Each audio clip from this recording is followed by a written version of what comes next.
So one of the things that has been absolutely fabulous for us to hear is since doing our how to build your AI back office for real estate is it has been saving agents a tremendous amount of time, right? We've heard from people it saves them 5 hours, saves them 10 hours a week, 20 hours a week. And that is absolutely fabulous. And that is why we do this.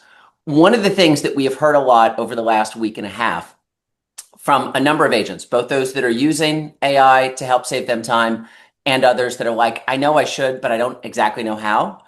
Everybody's asking like, show me exactly what to do. Show me exactly how to do it. Show me exactly what it looks like. Show me exactly the prompts.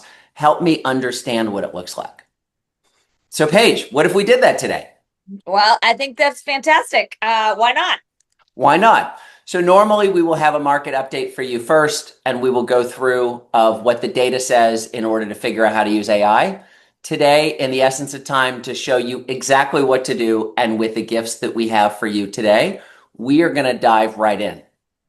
And so what you see up here is exactly what you voted on last time, which is if you have a listing and it is sitting and the seller is blaming you, right? What do? Because that never happens, right? Yeah. Nobody on this call is be like, nope, no, my sellers never blame me. Mm-mm. But again, this is not for agents that are doing nothing, right? This is for agents who have care.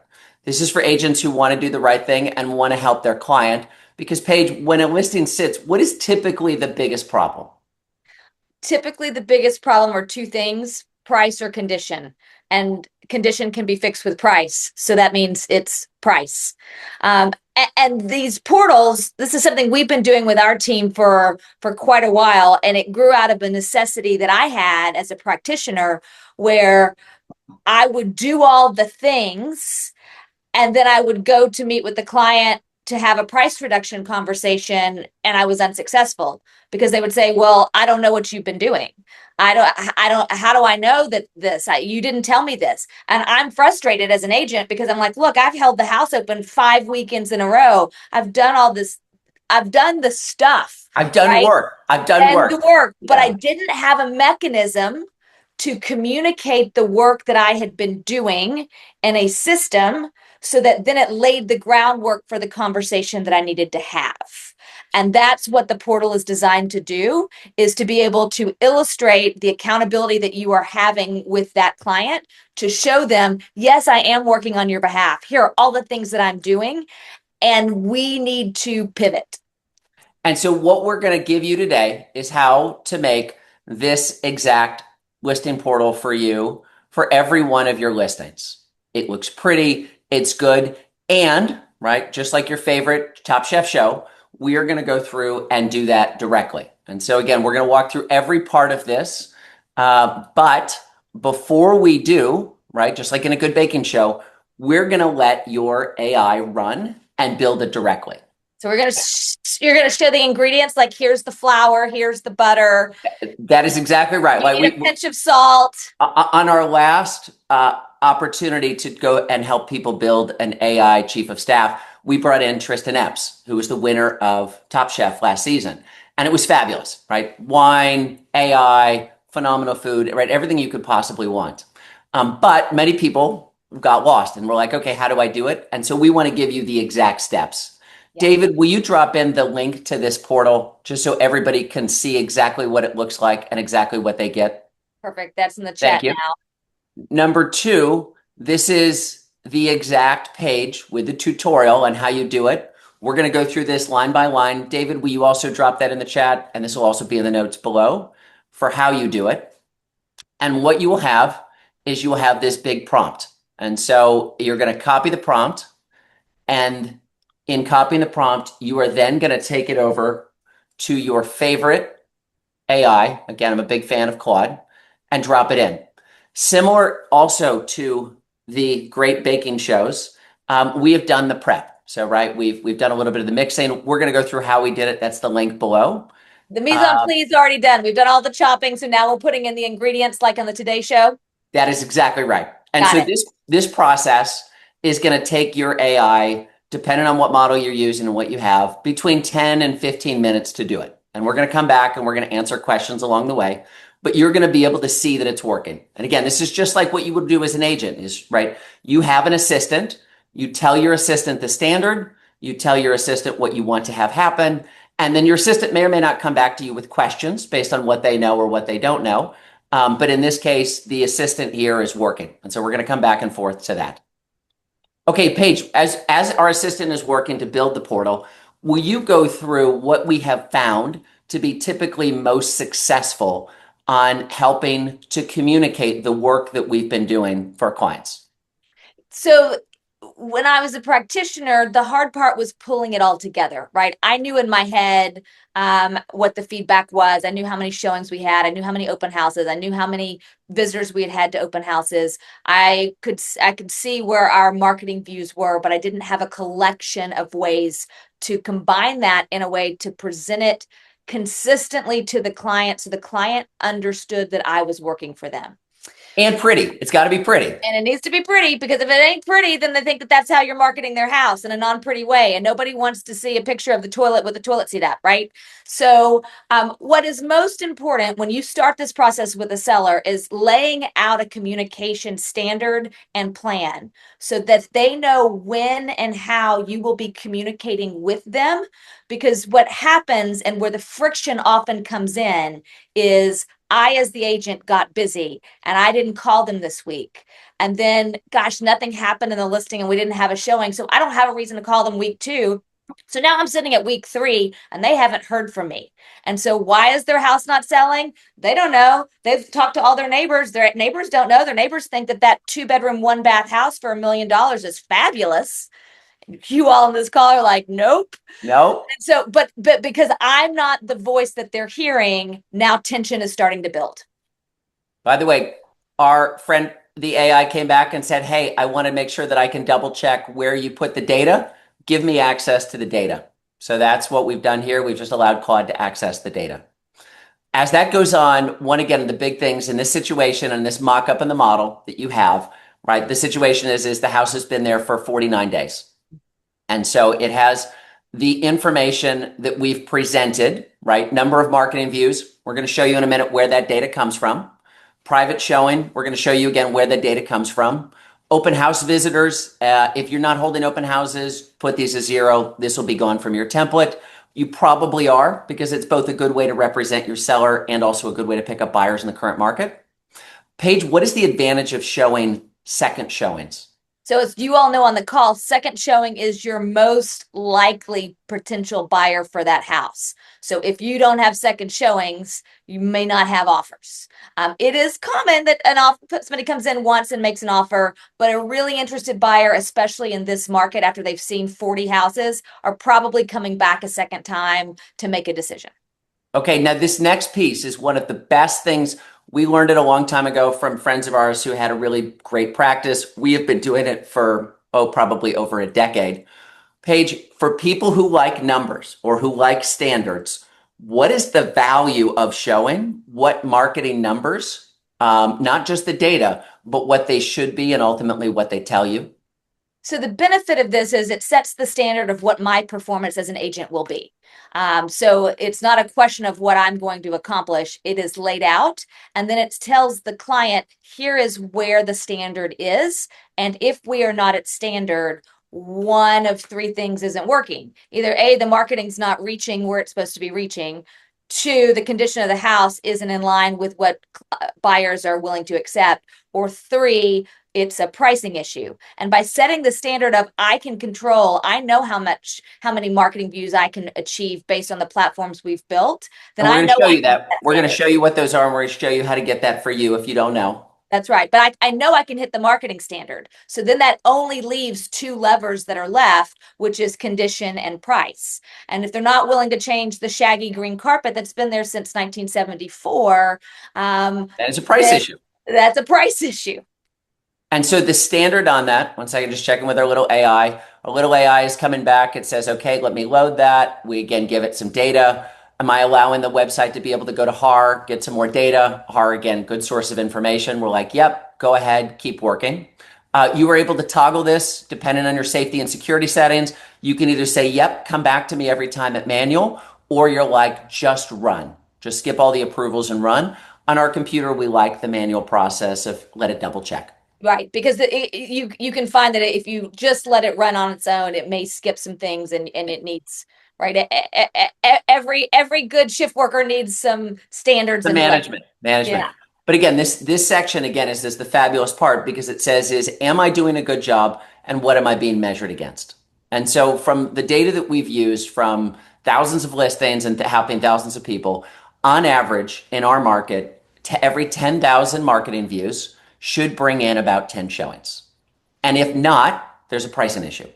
Mhm. In addition, Paige, what should every 10 showings bring? Every 10 showings should bring an offer. Now, there are some caveats that we're not going to get into for this call. Sometimes those numbers are slightly different depending on the days on market in that particular area. But these are conversations that we have at the beginning with the seller to set the expectation. Look, for every 10,000 marketing views, we should have at least an offer. And so that gives us an idea of what or where we should be. So It's a that framework. It's a it's a simple. framework. So then we know if we're on track or off track. That is the piece that sellers are often most frustrated with, is they don't know and we're not able to tell them. And so by providing a framework here through a portal, you're able to set the standard up front, which makes the conversations easier down the road.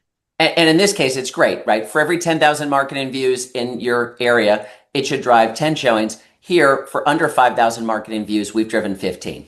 Our marketing's working really well. In addition, for the 15 showings, we've gotten you an offer, right? The offer didn't come together, but we got you an offer. So those ratios are saying, okay, we're doing our job. Mm-hmm. Okay, in addition, and again, we'll show you exactly how and where to get this, but this is a summary of feedback, right? We use Showing Smart. There's a bunch of different systems to collect the data, but rather than have a bunch of different emails or a bunch of different activities, this portal will organize it for you and say, hey, here's what buyers say that they like, and here's what's holding them back. Obviously, this is one of typically the most powerful things because, right, most of the time when you get people through an open house or not, they give the seller some really good data and you don't have to be the source. The That's shaggy green carpeting is ugly. That is exactly right. And that's why if you're not getting feedback through your portal, through the Showing Smart or Showing Time, whatever you're using, it is important in this market that you follow up with those agents and get some feedback. And guys, if you're not giving feedback to the listings that you are touring, you're doing that agent a disservice. And in turn, that's karma, right? It's going to come around to you. So certainly get what you give. Okay, and this next part is fascinating. Again, it's like, what is the market doing, right? What's normal? And so this is, again, what you love about your AI assistant. Your AI assistant is really smart. This is, again, a different property. It'll show you how to do it. It wanted access to the data, and it said okay, here's what we found for this other property, right? It's priced at $559,000. Your AI does a pretty darn good job of finding other comps online, but you as an agent should be able to give it an Excel file or a data dump or something, and we'll show you how to do this, of some additional sales. And so again, it'll do the work. It'll make an organization of all the messy data, but it says, here's all the things that I have found. And so here's the part that's absolutely fascinating about this information is it is pretty darn clear to say, right, this house is highly priced, right? And so that's a big issue. We're going to get into that.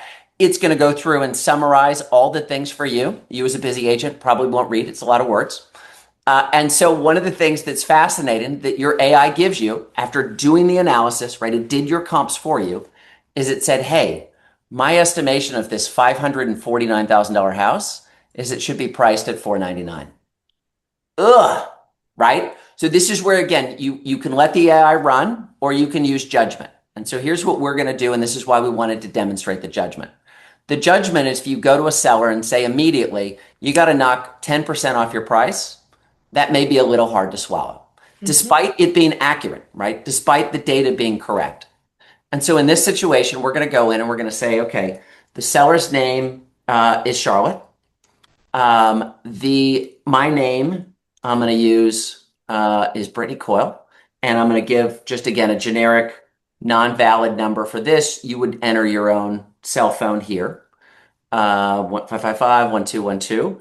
And then what we should say is no, we don't confirm. Don't confirm the $499 price. Put it at 524.9. Because, right, it's still a $25,000 price reduction. This again is where your assistant is coming back to you and saying you as the expert want a level of judgment. Mhm. And it says, okay, great. Obviously it doesn't really support that on the data. It's probably still overpriced. You're going to have to go do this again. But if that's what you want to do, you have the opportunity to override it. And again, it's going to go back and think. And realistically, in many cases, you may need to do the override because there are some nuances that Claude is not going to know. Claude doesn't know that this backs to a beautiful ravine and doesn't have neighbors on either side, or whatever that gives some intrinsic value to the property that's different than what the just sheer numbers say. And this is, again, the way that we set up this prompt for you is it will do all your work and it will keep coming back to you as the source of truth, as the quality agent that cares. If you're the agent that doesn't care, not doing work, this is not going to help you as much because you're going to turn out AI slop. But for agents that are like, I'm busy, I care, I want to help my clients, right? This is who we're building the tools for. Right, because we all know as agents, this is the information we want to get to our clients so they can make great decisions for themselves. But you get done with a full day of showings, and this is another, 4 to 6 hours of us pulling it individually and putting it into a PowerPoint and making it nice and pretty. And now Doesn't you happen. wake up and it's 2 a.m., right? Yeah. That's not sustainable in our industry. And so here's the next part. This is what we've done as part of our prompt, right? Market data is always helpful, right? Hey, what's going on? What are buyers doing? What we have consistently built, and David, if you'll drop this in as well, on our Real Edge Network site is data about what's going on in a bunch of different markets. This is the example for Houston and an overview of what's going there. Your prompt will pull that data. And so we're building the data for you. We're making it easy for you as a busy agent to come back and add a lot of value without you having to do all the work. Bob, for those on the call who may not be in Houston, what other markets do we have sourced on this? Well, we've got Florida, we've got California, and the other thing is if you've got a favorite market source that's different, we'll show you in a second. You just change that in your prompt. You just drop that into your AI. And so again, notice again, we gave the data, your AI is still working. Your assistant is working while you're doing other things. Okay, so this is ultimately where the value comes in, right, Paige? If you go back to a seller and poke them in the eye and say, I do all my job and you're wrong, what is the seller likely to do? Yeah, they really love that, right? It's sort of like having a fight with your spouse. Yeah, I'm right, you're wrong. Yeah. And we lead with that. That typically doesn't go very well. Guys, what we all have to recognize, and this comes from the place of care and the fiduciary duty that we give to our clients, is that when we're talking about money for us on this call typically is a very practical conversation, right? It's just numbers.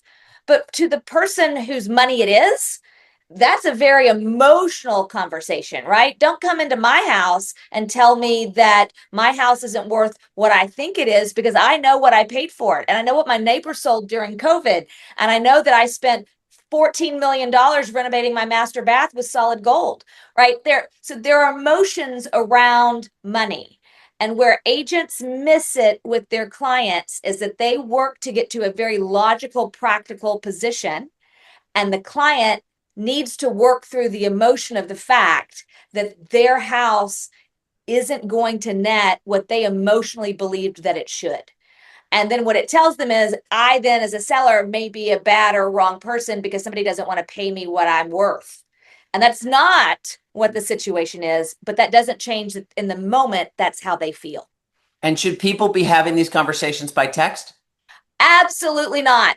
Absolutely not. The only time you have this conversation by text is when the seller says, I think it's time for a price reduction. And your answer is absolutely. Let me call you right now. Money conversations need to be voice to voice because there is an inflection that you will have and a confidence that you will give when you are in partnership with that seller that enables trust. If you just run your business through text, there is an opportunity for miscommunication and there's an opportunity for them to then lose and erode trust because you are not taking the time to actually invest in the relationship. You're just being transactional. And this is why what you have at the portal and what we find that works over a decade is you don't give them just one option. You give them an ability to make a decision. That's exactly right. Our job is not to decide for our clients what they choose. Our job is to do our job, to put the property out and to market it. That's what they're hiring us to do, and then advise them in the options that they have to move forward. And typically the options, this is the intent behind the options, but we wrote it for you in a way that's more simple. One, it's living on a prayer, right? Yay, everything is, we've had 15 people through the house. Maybe the 16th wants to do something. Yay, good luck, right? Hope is not a strategy. Now, can I pause right there? It could be a strategy if you've had 15 showings, you've had 5 second showings, and you've talked to an agent that says they may be bringing an offer. Then you may want to keep things status quo for now and then plan for a price conversation. If this doesn't happen, then this. Fantastic. Number 2 is muck around at the margin, right? Hey, refresh the first 5 photos. Hey, let's have another open house. Hey, let's, adjust the price by $100 or $1,000 to drop it to the top of somebody's list, right? Things that don't typically work, but it's something you could do. Right. And what the muck around does is it reintroduces the property to the existing buyers who've already seen it. It does not bring new buyers into the mix. But if there's a chance that someone in that existing buyer pool may buy it, then mucking around may be the right decision. Yes. Or 3 is do what the data says. And again, that's the advantage that you get is that you have presented the things that you have done. You have presented what the data says. You presented what buyer has, and you're like, this is the recommendation. Doesn't mean that people are going to take it because, right, it's their house and their money, but it gives you the opportunity for the most important thing, which is either number 1, a visit, which is what you want, number 2, a Zoom, which is okay, or number 3, your fallback, a call. But it is not, notice the word text is not in there. By the way, we're back to our friendly AI. It's building, it's taking the data, it's rendering it, it's bringing it together. Again, it gives you a lot of words, right? You can decide if you want to read it or not. Most agents don't read. And so you're like, okay, what am I going to do? Oh my gosh. Look at that's pretty. Obviously built it for today. It gives you a quick look at your house. It shows you what the graphs are. And again, it built it in the last 22 minutes. Again, all we did is the prep. The prep takes, again, about 4 to 5 minutes, depending on what you have, how your home compares. It shows what's active, and it gives 3 ways forward. That's probably the most efficient 22 minutes I, as a realtor, have ever spent. Well, and again, notice that this is when you're doing other things, right? This is when you're making calls, right? This is when you're doing your follow-up because your assistant is working. Okay, so let me show you where this lives and how to get there. If you go to realedgenetwork.com, again, realedgenetwork.com, and you scroll down through our set of resources and click on under resources, all resources, you'll see there's a lot of things. The one that we referenced earlier that is your foundation is build your AI back office. Again, building your AI back office, it helps you. It gets you your assistant. I'd highly recommend that you go through this as a first setup. This will make sure that it's personalized to your voice. After that, again, this is the part that says, right, build the seller portal with AI. You click on it. Again, you go down, you can see it, right? You can see the demo. So you're like, oh, okay, Bob was moving a little fast, so I want to see it and play with it. Or you copy the prompt. It'll give you all the instructions on what to do. And we're going to quickly walk through those, right? Shows you exactly where they come from. The way we built it, as we know, not all agents will have all the data all the time, is we say is, okay, only you need 4 things. And these you should know. You should know your cell phone number. Maybe. Maybe. I don't know my parents. You should know your listing link. Again, we use HAR. HAR is really good at as a picture. If you don't have HAR in your area, use Zillow or Realtor, wherever the first picture is, because again, it grabs the picture for you. For views, again, what we're using here, it's a HAR Platinum service. It's what we have for a lot of our showing information. It'll show you, right, what your views are, right? You click in, it's exactly where to go, desktop, mobile views. If you're doing Instagram or Facebook, right, copy the views. If you're doing Zillow, copy the views. Just add the numbers up, typically pretty easy. I'll give you a hack on that in just a minute. Again, we use Showing Smart, like it a lot. It'll tell you, right, how many showings you've had. It'll show you. If you're in a different market using showing time, it should also be providing similar information. The really nice thing with AI is it doesn't need to be pretty. You hit Command P, prints to a PDF, fine. You screenshot, Shift Command 4, puts it in there. You dump in messy, unstructured data. You don't need things that are pretty and organized, right? Here's what the client says. That's easy. And again, everything else is, right? What's the seller's first name? What's your cell phone? If you're doing open houses, great. If you have second showings, great. If you have offers, great. If you don't, it won't include it. Take the prompt, you just click the big copy button, and then it shows you exactly what to do. Now, I know one of the big questions that people ask is they're like, okay, how do I actually get this then to the seller? There's a number of ways to do it, and we've got a couple different options for you, including a very simple, very easy, and free way. When you are using a program like Manus, it will allow you to publish directly. It's another AI we like and another AI that we use. Publish directly? Yeah, you just click the button. You're like, I want to publish this link to a web link. It's very easy. But for those of you that are not running your own website or don't know where to go, there's a service, again, all free. It's called Netify. And again, the link is right here at the bottom of the page. You take what Claude gave you right here, this download, and you take that in your Finder window and you copy it and you drag it in. And you say, okay, rename and deploy. It's easy. It says it's live. And again, if you create a free account, you're going to be able to send it to your clients. This is just for demo purposes. And you click it. It says, again, what's the password? And this is live on a web browser that you are able to send to your client. Really easy, really simple. You're not paying hosting. You're not paying anything else. It is free. It is easy. It is live. It is a great service. Highly recommend it. Again, all the steps, and this is the published step for item 6 of exactly how and where you do that. Okay, looks like we just got a question is for more details or scripting, where would people be able to go?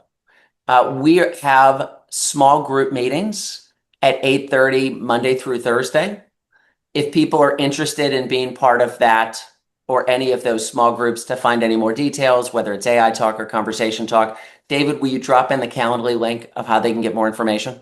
Paige, is there anything else that you wanted to highlight about the importance of the seller portal and how to use that with your clients? Yeah, the practical application once you've built this, typically best practices is to tell your seller you're going to be providing it, package it nicely in an email with some information, and then request a conversation. The reason you send this in advance to the conversation is so that the seller can emotionally get their arms around what the conversation looks like and what's actually been happening. When you actually get to the point of the conversation with the seller, it's a real simple way to open the emotional conversation before you get to the practical. And the opening for the emotional conversation is, what did you think about the information I sent you?